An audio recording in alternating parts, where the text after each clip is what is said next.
At this time,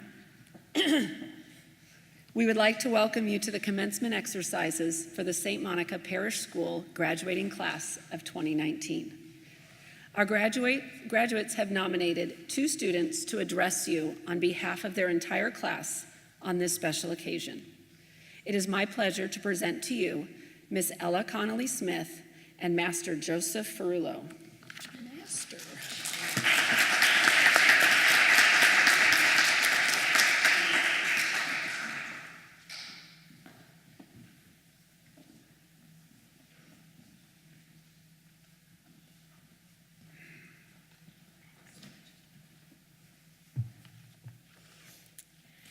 Good evening. On behalf of the St. Monica graduating class of 2019, I would like to take this short opportunity to recognize those people that influenced, directed, and had a profound effect on all of our combined academic and spiritual lives while pupils at the school. Be prepared for a long list, for there are a lot of people who impacted our lives. So, to Father Freitag, Mrs. Bohm, Mrs. Delino, Mrs. Wilson, Miss Rastetter, Mrs. Farrell, Mrs. Malone, Mrs. Dunbar, Miss Busey, Mr. Sarletto, Mrs. Schneider, Mr. Briarty, Mrs. Schrogan, Mrs. Foster, Mrs. Porter, Mrs. Barron, Mrs. Park, Senora Gomez, Senora Perez, Mrs. Hanford, Mr. Pluff, Mr. Corey, Miss Belimbin, Mrs. Dewan, Ms. Takamori, and many other teachers that were a part of our education. A particular special mention to Miss Pottinger, our long-suffering teacher for 3 years of our middle school. I'm not sure what you, Miss Pottinger, did to deserve that long sentence. The rich experiences that you all have exposed us to throughout the years at St. Monica have molded an extremely tight-knit, supportive, and very close group of not only classmates, but lifelong friends. On reflecting back, my classmates and I came up with a large number of happy memories at St. Monica. I will share a few with you now to give you a flavor of the impact the school and all of you have had on us. From Haley Patiglio. I remember in first grade when every week Miss Rastetter would draw a name to take home Charlie the octopus. We would get a tie-dye bag in which a little bed and Beanie Babies would be. Every day, Miss Rastetter would pull a name, and I would cross my fingers and hope I could take him home. When I could take home Charlie, my whole family would know. I'd be unusually happy, and I would have a spot in my room specifically for Charlie the octopus. Alvaro De Lucas, in his characteristic way of using lists, says of Miss Takamori, Point 1, taught us how to really look at history, not as a series of singular events, but a cause and effect. Point 2, taught us to stand up to bad stuff happening, to influence history. And point 3, the primary documents to make our own assessments and to use our independent minds. From our newer classmate and friend, Carter Cole, he recognized the strength of Mrs. Bohm in dealing with the stress that came at her every day in very difficult situations. From John Moe, the most valuable experience I had at St. Monica was when I hit Ella with a book. I saw what would happen when I get mad and what happens when you get mad. It was very funny, but our teacher did not like it, and neither did I. Andy Rodell says that the most valuable experience he learned was how to write a proper essay, and as we would expect from his very diligent and studious manner, he made the following earth-shattering learnings. Point 1, sticky notes are the best for annotations. And point 2, pressing tab gives you a sub-bullet in your notes. My abiding memory of my experience at St. Monica, and in particular with this group, was when I first moved to the United States from England and joined this class halfway through my kindergarten year in 2011. Even though I was inflicted with the strongest English accent within Washington state and an energy level and volume matched only by a Tasmanian devil, this class and this school welcomed me with open arms and open hearts. For this, I will be eternally grateful for the compass this has given me in my life. And finally, from Joey Ferrulo, the most valuable thing I learned in St. Monica is that friends will help you through life, especially when you inevitably need to borrow money from them. I purposefully end my short speech with the experience Joey voiced. We are an extremely fortunate group of people who have grown together over our life at St. Monica and have forged friendships that will last a lifetime, and perhaps allow us to borrow money from each other from time to time. Failing that, at least be able to share the very happy and lasting memories of our time together on Mercer Island. Thank you.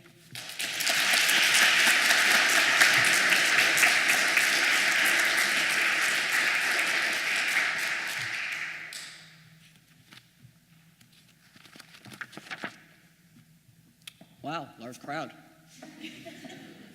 It'd be hilarious if my voice cracked right now. This isn't on the speech. My speech was really serious. It wasn't as lighthearted as Ella's, so I apologize. I'm going to try to make something to spice it up. Many times in school projects, we are either asked to look back or in the future. I wanted to talk about the future. We all know who's graduating this year, but do we know what they will become? Do you know what we will become? What will I become? At least I'm not going all philosophical on you and saying, what will I? What will my classmates become? We never know. We can only form ideas or thoughts like, I want to be an astronaut, or I want to be a teacher. But I'm not talking about what we will become professionally, but socially, mentally, spiritually. None of us want to be bad. That, in my eyes, goes against human nature. But sometimes we are prevented from being our best selves because of personal vices. We all have problems. We can't eliminate them. We can only suppress or get over them. And some of the best things that show us how we can overcome these problems are the Beatitudes. The Beatitudes are the spiritual model of the human being living as our best selves. The Beatitudes are as follows. Blessed are the poor in spirit. Blessed are those who mourn. Blessed are the meek. Blessed are those who hunger and thirst for righteousness. Blessed are the merciful. Blessed are the pure in heart. Blessed are the peacemakers. And blessed are those who are persecuted for righteousness' sake. For this speech, each of my classmates emailed me about what Beatitudes they would live out the most in their future. Haley stated that she would live out the Beatitude, Blessed are the poor in spirit, because she plans to serve those who are less fortunate. She has learned from her years at St. Monica that only a couple of hours of service can change many lives, and she plans to live out the spirit of service no matter what she decides to do. Carter strives to live the Beatitude, Blessed are the meek, as those who are meek are humble. And to be humble is to understand the truth, and to fully understand the truth. You can see the amazing things in people and in yourself, and also the faults that can be corrected, which is why being meek enables you to see the best in yourselves and others, allowing you to feel happier and more complete. Ella strives to live the Beatitude, Blessed are the pure of heart, because those who are pure of heart will see God. Ella says that being pure of heart is important to her because although it is hard, it means she will never be alone and that she will always have a heart for others. Alvaro and Andy both wrote about the Beatitude, Blessed are those who hunger and thirst for righteousness, but for different reasons. Alvaro spoke of how important it is for him to fight for what is right, even when there is resistance. Andy focused on the fact that holiness or righteousness is something we need to want, as much as food or water, perhaps even more. John wrote to me about the Beatitude, Blessed are the merciful. To him, this Beatitude is all about looking out for the little guy, the weak or disadvantaged in any way. John also talked about how in order to be merciful, we have to always regard each other with kindness. In my future, I will strive to achieve the Beatitude, Blessed are the peacemakers, because I believe that it is not right to be a bystander to something unjust. We are called to speak out against it. Whether it is defending the right of every human being to live, or for standing up for the right of religious values to be spoken about in the public society. I will seek to make peace by representing the cause of justice at all times. Whatever our future holds for us, we are called by Jesus to always be our best selves.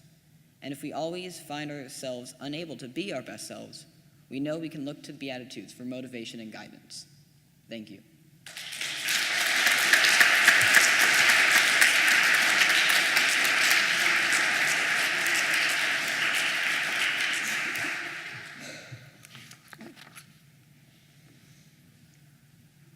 Thank you, Ella and Joey, and thank you to your entire class.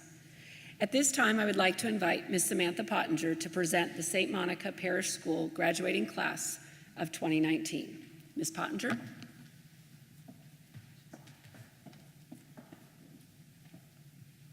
Thank you, Mrs. Bohm, for this opportunity. I actually asked for it at the beginning of the year, not knowing that I'd have to write a speech in like the craziest week of my year.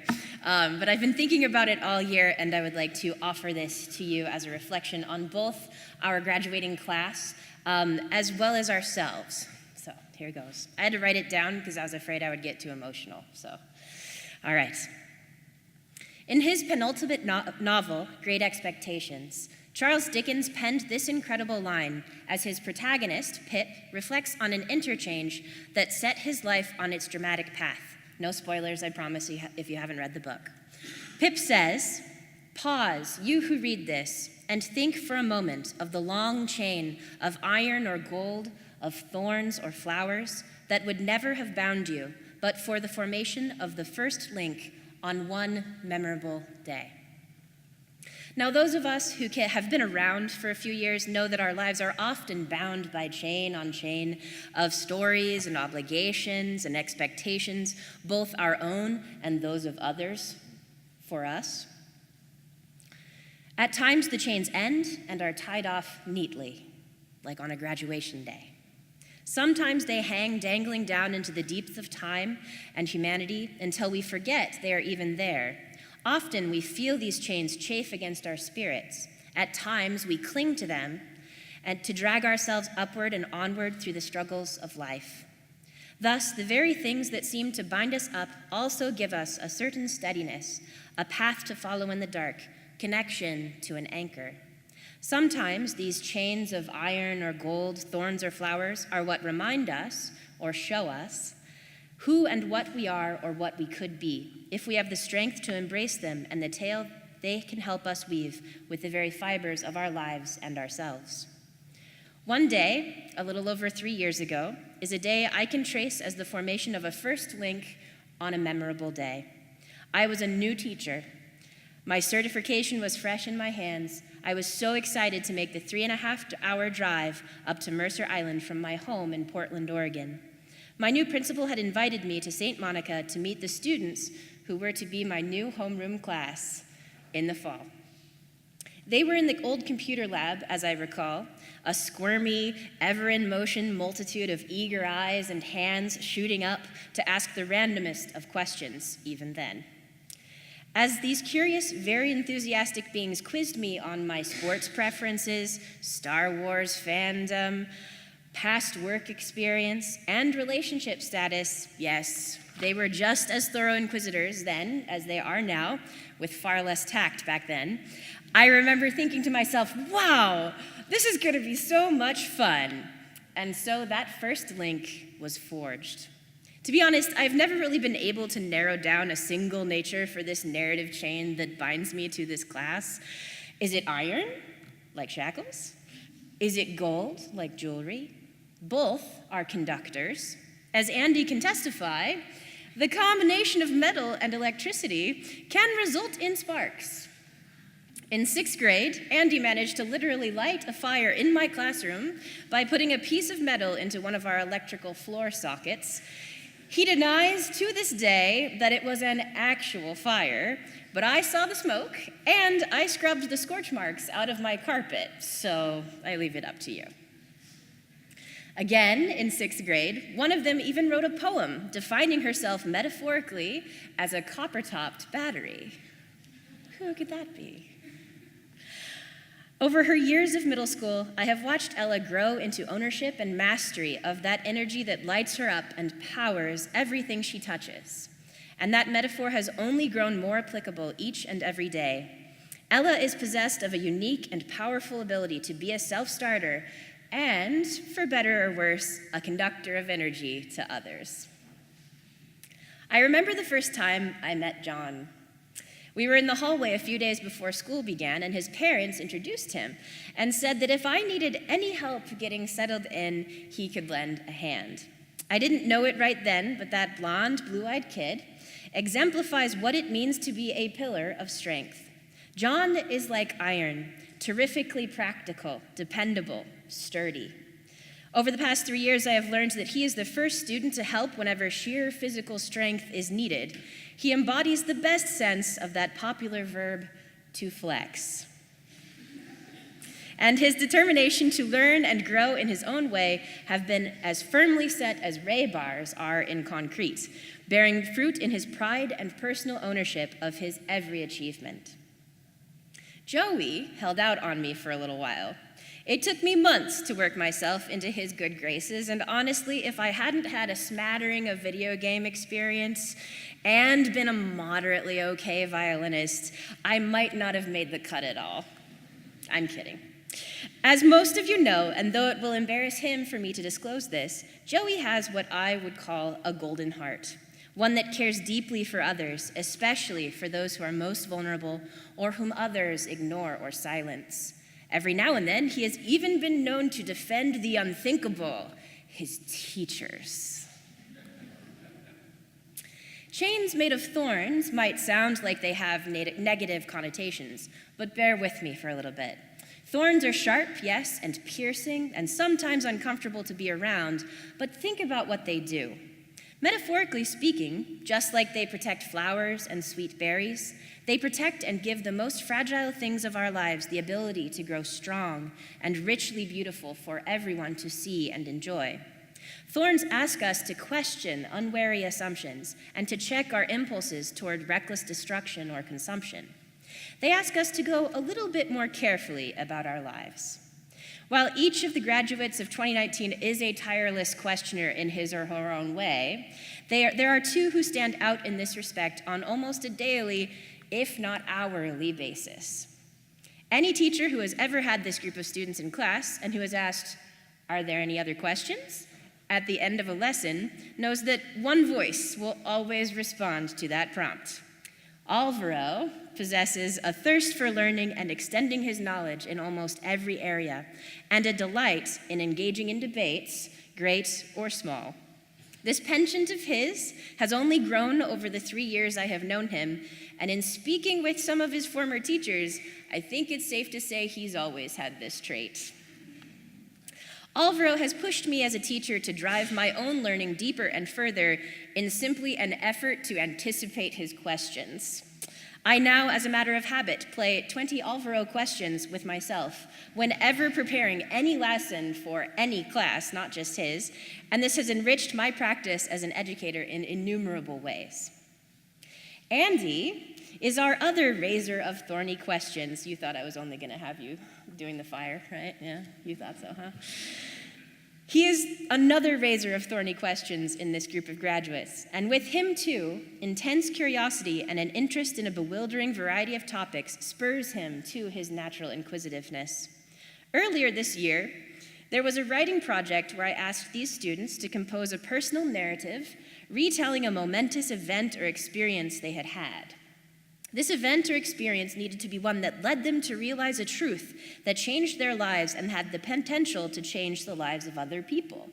Usually students will write about something big, like a vacation or a thrilling experience, something that happened to them, like a broken arm or some other like big event that's dramatic and tough. Andy went by a different route. The eventual title of Andy's narrative was simply Thinking About Stuff. It was literally a little vignette about how one day he had just been thinking about the puzzles of quantum physics, you know, as you do, and how he realized that quarks, whatever those are, he's really more advanced than I am. Anyway, he realized that quarks are a sign of the existence of a loving God. That tiny story was so perfectly Andy that it just warmed the cockles right off my little heart. Finally, as for the many chains of flowers that bind this class and our entire St. Monica community together, I think of these chains as bonds of joy and laughter, all the things that unite us in shared wonder and delight. I have so many stories of hijinks, so many surprises and silly things that have happened with this class that still bring me to laughter whenever I think of them, but for the sake of time, I'll limit myself to 2 for our remaining 2 graduates. Carter joined us just this year, and he has added so much laughter and enthusiasm to a classroom community which was already notable for its sense of fun and adventure. The bonds of friendship which Carter has been able to form among his peers and his teachers in so short a time have been nothing short of astounding. He is a person who is all about making connections and sharing, A true bridge builder and bringer of lightness and cheer into a room. Just as a sample, he joined speech team, and his favorite event was impromptu, where students are given a specific topic and then they have to compose a speech on the spot and speak about it for 2 minutes. He could be given the most serious of topics or words, and the entire team would be rolling on the floor within the first 30 seconds of him opening his mouth. Probably the one naturally quiet person in the best of senses in this group of graduates is Haley. She never hesitates to speak up when she desires or she needs to, but she is a person who is self-contained, confident, and inherently calm most of the time, except when she's on the soccer field, then never. Any island of peace in a world of chaos becomes a sort of center in some respects. And so when I say that Haley has been an invaluable center for this community of learners, that is what I mean. She provides a much-needed recharge space for all of these crazy extroverts, and that is an amazing thing. However, now and then she steps out of that lane and, like the Ferrari cars she told me she loved in 6th grade, zips into the fast lane with the loudest of them. I think in particular how impressed I was that she was not only decided to run for student leadership community president this year, but that with her ingenuity, determination, and ability to listen, she managed to win the race. She has been a rock-solid leader within the St. Monica community, and it has been wonderful to see her manage that responsibility with such assurance, grace, and joy. So there you have it. These graduates you see before you today are dynamic, compassionate, driven individuals who are truly brothers and sisters in Christ. We know they are destined for so much as they leave our community of St. Monica for the adventure of high school, because we know that such great gifts from God, He always sends great missions and the responsibilities which come with them. Graduates, I have only one final bit of wisdom to leave you with as we say this official goodbye. And yes, you should know that there will always be chains of iron and gold, thorns and flowers that bind us all together. But as you receive your diplomas today and celebrate beginning this next stage of your journey, I want you to remember the words of J.R.R. Tolkien from his masterpiece, Lord of the Rings. All that is gold does not glitter. Not all those who wander are lost. The old that is strong does not wither.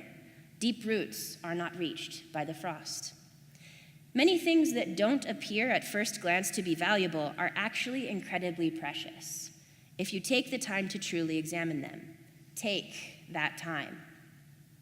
If you find yourself wondering about your purpose, and if your life seems to have no pattern, stop and ask yourself, am I simply wandering because the path that God has placed me on is mysterious and I don't see the pattern yet? Or have I lost my way? Pray about it. If you are at peace, you may be wandering, but you are not lost. Remember to keep hold of the truths of faith and the love of God, who has known you and loved you from the very beginning of time and beyond. Those things are old and strong and will never wither. Always return to what you know and the one who knows you. Remain in God, and He will remain in you. Even the most terrifying of storms or crippling of anxieties will not be able to touch you if you root yourselves deeply in Jesus in order to learn and grow in His love. And so with that, students, I ask you to please stand. Go ahead and turn to your friends and family. St. Monica, I am happy to present to you the graduating class of St. Monica School for the year 2019.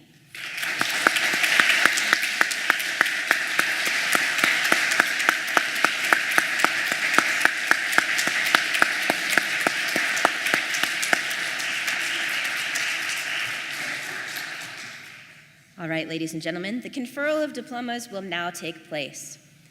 Conferring the diplomas will be Father Freitag, Mrs. Bohm, and Ms. Takamori. We would ask that you please hold your applause until all the students have received their diplomas, but please feel free to come up and take pictures when your graduate, or all of the I don't really care, whenever any graduate that you desire a picture of is receiving their diploma or turning around to pose. I told them to practice their pose face, so we should be able to do this with grace.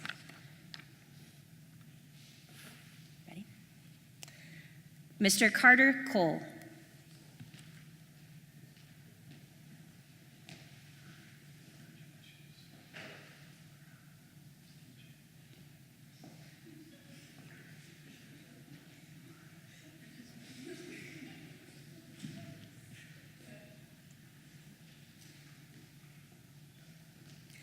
Miss Ella Connolly Smith.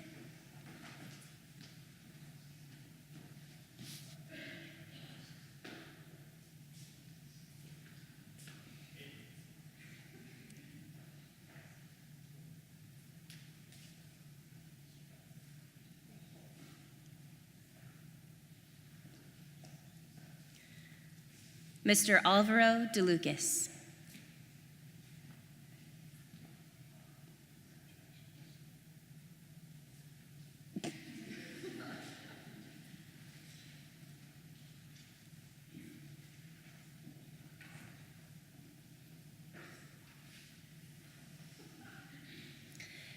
Mr. Joseph Ferrulo.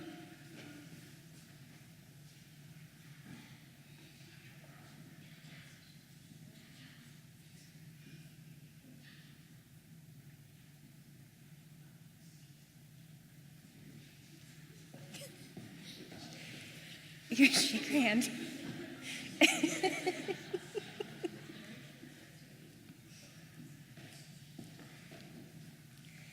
Mr. John Moe.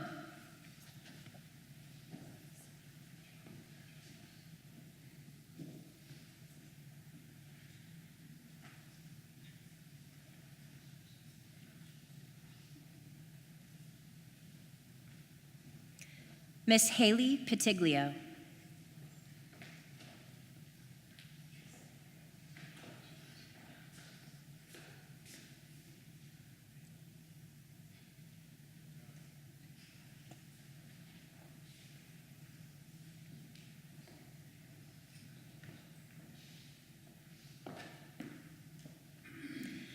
Mr. Andy Rodell.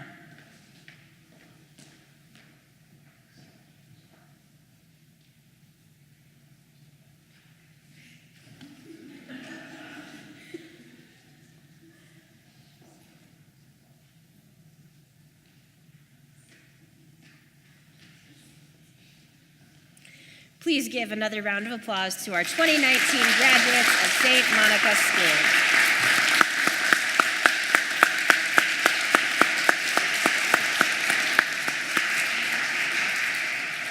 All right, students, please put your diplomas away and go ahead and be seated.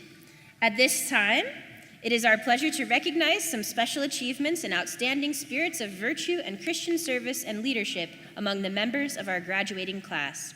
First, I would like to welcome Mr. Leo Zip to introduce and present the recipients of the annual Knights of Columbus Awards. Mr. Zip.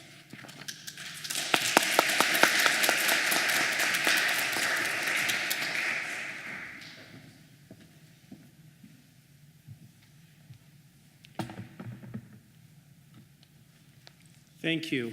I'm with the Knights of Columbus, and the Knights of Columbus has 4 principles in which they operate. And for students that are recognized for these 4 principles, and there's 4 students that will be recognized, their names will be engraved in a plaque very similar to this. And it will be hanging next to the office. So every time you come back to school in the future, and I'm sure you'll come back a lot, you'll be able to see your name, or your family will be able to see your name on this plaque. And this goes back to the year 2000. So we do this quite often, and those 4 principles are charity, unity, fraternity, and patriotism. These are the reasons that drive our faith in action, in faith, life, community, and family. And the 4 graduates who exhibit these individual principles will receive a certificate and a $250 scholarship. Their names will be listed on this plaque, and I want to speak briefly about each one of these principles. And when I announce your name, I'd like you to please come up to receive your recognition. The first principle I'd like to talk about is charity. Our Catholic faith teaches us to love thy neighbor as thyself. We recognize that our mission and our faith in God compels us to action. There's no better way to experience love and compassion than by helping those in need, a call we answer every day. We recognize this year's recipient of charity to Joseph Ferrullo.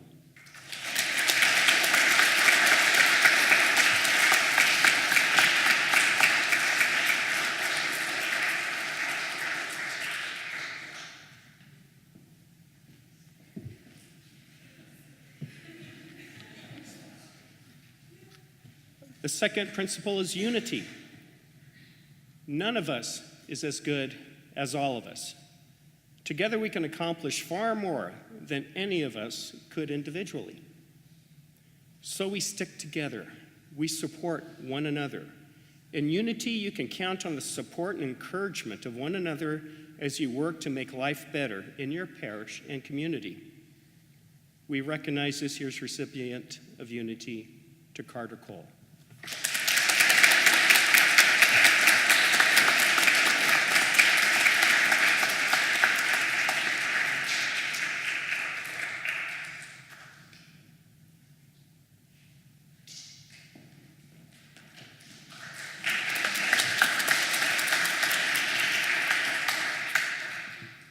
The third principle is fraternity, which is a group of people sharing a common interest, a feeling of mutual support in sisterhood, brotherhood, friendship, solidarity, community, and togetherness. We recognize this year's recipient of fraternity, to Haley Patiglio.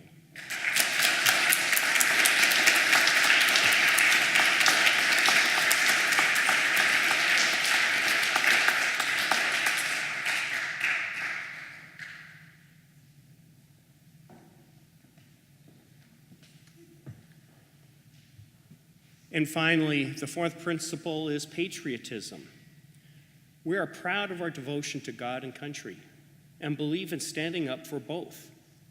Whether it's in private or public, we remind the world that Catholics support their nations and we are amongst its greatest citizens. We recognize this year's recipient of patriotism, to John Moe.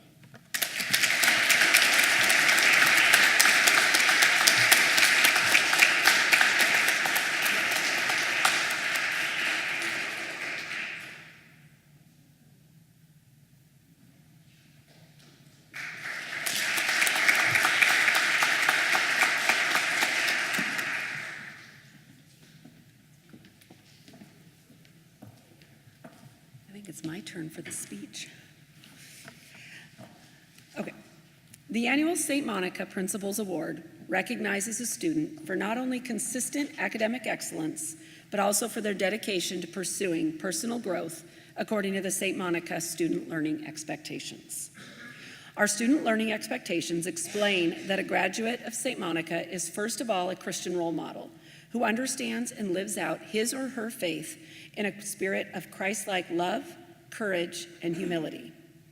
In addition, a Christian role model at St. Monica consistently treats others with respect and kindness, overcoming differences and striving to bring peace to the school and classroom community. Secondly, a student of St. Monica is a lifelong learner.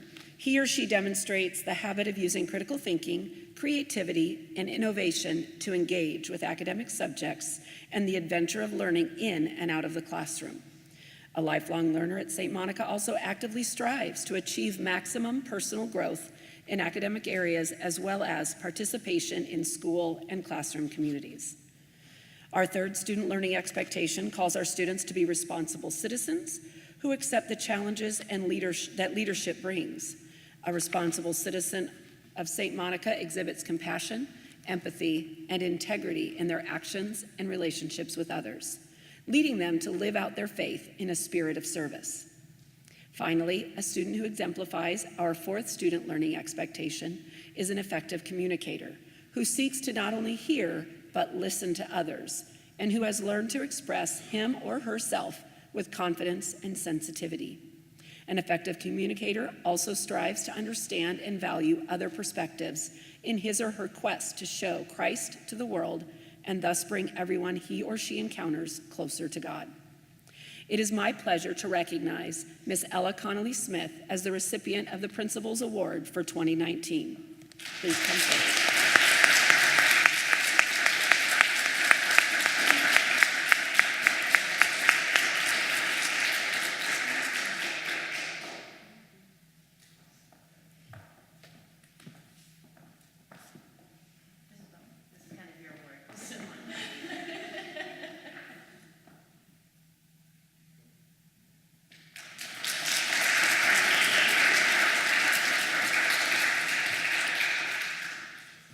And now it is my pleasure to present a series of other awards: the Spirit of St. Monica Award, the Christian Leadership Award, and finally, our Altar Server Annual Awards.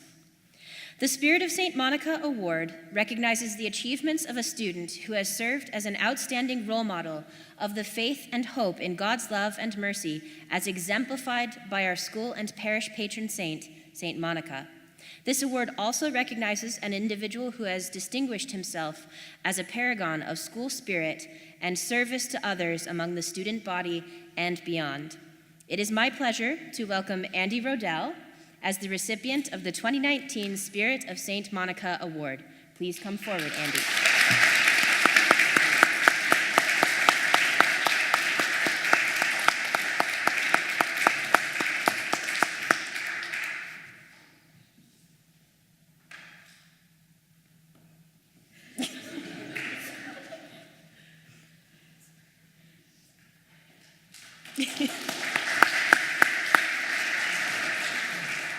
Next, the St. Monica Christian Leadership Award recognizes the example of a student who has served as an outstanding witness of Christ-like compassion and care for others, as well as personal responsibility when holding a leadership role within the St. Monica student body.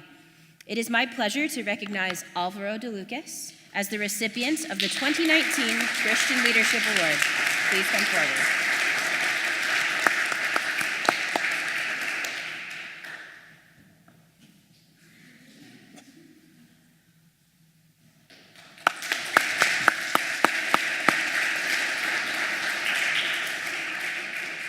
Finally, Mrs. Bohm and the St. Monica community are proud to recognize the service of our 3 Masters of Ceremony this year: John Moe, Alvaro de Lucas, and Andy Rodell. Please come forward, gentlemen, and line up so we can all see you.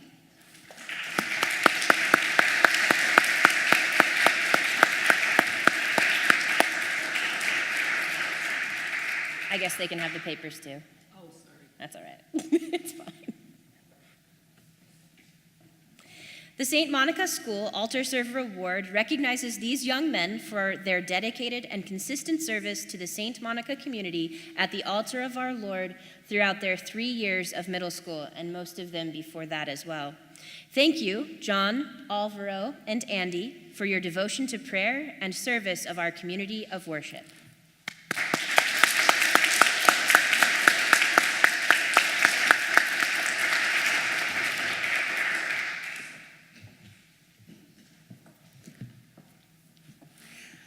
After the ceremony, please join us for a reception in the Family Center. And now let us all stand together and recognize our graduating class of 2019 and send them off into their bright, bright futures.